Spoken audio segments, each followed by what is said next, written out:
കേരളത്തിലെ കോൺഗ്രസിന്റെ ഇന്നത്തെ അവസ്ഥ കണ്ട് കടുത്ത രാഷ്ട്രീയ എതിരാളികൾക്ക് പോലും സങ്കടം തോന്നുകയല്ലേ.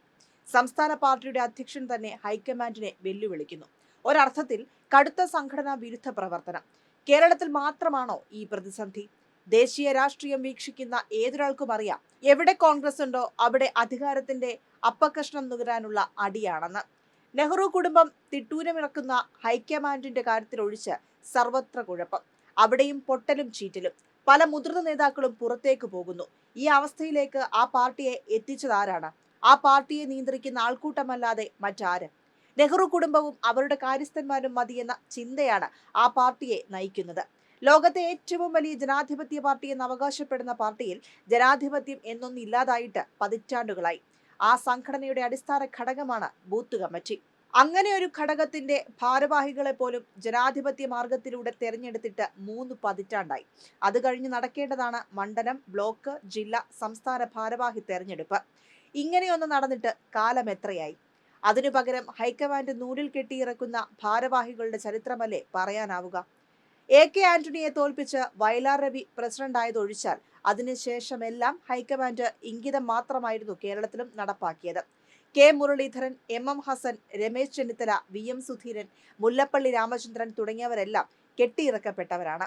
ഇവരിൽ ആർക്കും ഒരാഴ്ച പോലും സ്വന്തം പാർട്ടിക്കാരുടെ കുത്തിത്തിരിപ്പില്ലാതെ സ്വസ്ഥമായി ഇരിക്കാൻ കഴിഞ്ഞില്ല. ചെന്നിത്തലയും മുരളീധരനും ഒഴിച്ച് മറ്റുള്ളവരെല്ലാം നാണം കെട്ട് പുറത്തായവരാണ്. ഈ രണ്ടുപേരുമാകട്ടെ മന്ത്രിസ്ഥാനത്തിന് പിറകെ പോയി നാണം കെട്ടവരും. ഏറ്റവും ഒടുവിൽ വന്ന കെ സുധാകരന്റെ അവസ്ഥയും അങ്ങനെ തന്നെ. തടിപിടിക്കിന്റെയും വായിലെ നാവിന്റെയും ബലത്തിൽ കസേരയിൽ അമർന്നിരിക്കുകയാണ്. ചിലർ ഞെക്കിക്കൊല്ലാൻ ശ്രമിക്കുന്നു, ചിലർ നക്കിക്കൊല്ലാൻ ശ്രമിക്കുന്നു. കത്തിത്തീരാൻ പോകുന്ന വിളക്കിന്റെ അവസാനത്തെ ആളിക്കത്തിലാണ് സുധാകരനിൽ കാണുന്നത്. തീർത്തും ദുർബലമായ ഹൈക്കമാൻഡും ഈ ആളിക്കത്തിലിൽ എരിയുമോ അതോ രണ്ടും കൽപ്പിച്ച് തീരുമാനമെടുക്കുമോ? രണ്ടായാലും കേരളത്തിലെ കോൺഗ്രസിന്റെ കാര്യം കട്ടപ്പുകയാണ്. സുധാകരന്റെ കയ്യിൽ ഒരു ആഗ്നേയാസ്ത്രമുണ്ട്. ആധുനിക യുദ്ധഭാഷയിലാണെങ്കിൽ മിസൈൽ. എനിക്ക് തോന്നിയാൽ BJP-യിലേക്ക് പോകുമെന്ന മിസൈൽ. മുൻപ് 2 തവണ ചർച്ച നടത്തിയതും ശാഖയ്ക്ക് കാവൽ നിന്നതുമെല്ലാം സുധാകര അണികൾ ഓർമ്മിപ്പിക്കുന്നുണ്ട്. ഇങ്ങനെ ഒരു ഭസ്മാസുരനെയാണല്ലോ വരം കൊടുത്തിരുത്തിയതെന്ന് ഹൈക്കമാൻഡർമാർ പരിതപിക്കുന്നുണ്ടാകും. ഇതെല്ലാം ആ പാർട്ടിയുടെ ആഭ്യന്തര കാര്യമാണെങ്കിൽ കേരള ജനതയ്ക്ക് മുന്നിൽ മറ്റു ചില ചോദ്യങ്ങളാണ് ഉയരേണ്ടുന്നത്.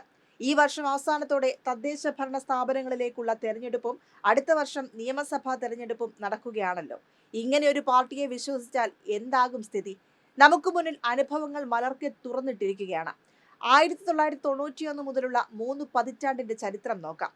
1991 രാജീവ് ഗാന്ധിയുടെ ദാരുണാന്ത്യത്തിന്റെ സഹതാപം പിടിച്ചുപറ്റി അധികാരത്തിൽ വന്ന UDF തമ്മിലടിയുടെയും പൊറാട്ട നാടകങ്ങളുടെയും 5 വർഷം. മുഖ്യമന്ത്രി കരുണാകരന് 94 നവംബർ 16 രാജിവെച്ച് ഇറങ്ങി പോരേണ്ടി വന്നു. അന്ന് പുത്തരിക്കണ്ട മൈതാനത്ത് കരുണാകരൻ വികാരനിർഭരമായ ഒരു പ്രസംഗം നടത്തി. ഇതുപോലുള്ള ചതിയന്മാരെ എന്റെ ജീവിതത്തിൽ കണ്ടില്ല എന്ന്. എതിർ ഗ്രൂപ്പുകാരെ മാത്രമല്ല, താൻ പാലുകൊടുത്തു വളർത്തിയ യുവതുർക്കികളെയും ഉദ്ദേശിച്ചാണ് കരുണാകരൻ അന്ന് കണ്ണീർ വാർത്തത്. അതിലൊരു യുവതുർക്കിയാണ് ഇപ്പോൾ നെഹ്റു കുടുംബത്തിന്റെ ചെവി തിന്നുന്ന സാക്ഷാൽ KC വേണുഗോപാൽ. അന്നത്തെ പ്രതിച്ഛായ വിവാദം, ചാരക്കേസ്, പാമോലിൻ കേസ് ഇതെല്ലാം ഉന്നയിച്ചത് കരുണാകരന്റെയും മക്കളുടെയും ഭാഷയിൽ പറഞ്ഞാൽ സ്വന്തം പാർട്ടിയിലെ ഈ ചതിയന്മാരായിരുന്നു. 1994 നവംബർ 16 മുതൽ 95 മാർച്ച് 22 വരെ അക്ഷരാർത്ഥത്തിൽ ഭരണസ്തംഭനം. 95 മാർച്ച് 22 ആന്റണി മുഖ്യമന്ത്രിയായി 1 വർഷം ഭരിച്ചു. 2001 വീണ്ടും ആന്റണി മുഖ്യമന്ത്രിയായെങ്കിലും ചരിത്രം ആവർത്തിച്ചു. തമ്മിലടി പാരമ്യത്തിലെത്തിയ 5 കോൺഗ്രസ് വർഷം. അതിനിടയിൽ 2004 ആഗസ്റ്റിൽ ആന്റണിക്ക് നാണം കെട്ട് പടി ഇറങ്ങേണ്ടി വന്നു. തുടർന്ന് ഉമ്മൻചാണ്ടി ഭരണം. ഉമ്മൻചാണ്ടിക്കെതിരെ അഴിമതി ആരോപണത്തിന്റെ മലവെള്ളപ്പാച്ചിൽ.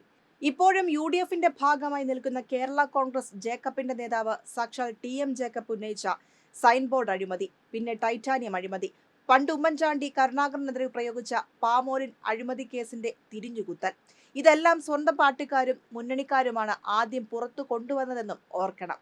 ഇനി 2011-16 നാണം കെട്ട ഭരണം, സോളാർ വിവാദം, ബാർക്കോഴ തൊട്ട് വിഴിഞ്ഞം വരെ എല്ലാം കുത്തിപ്പൊക്കിയത് ആരാണ്?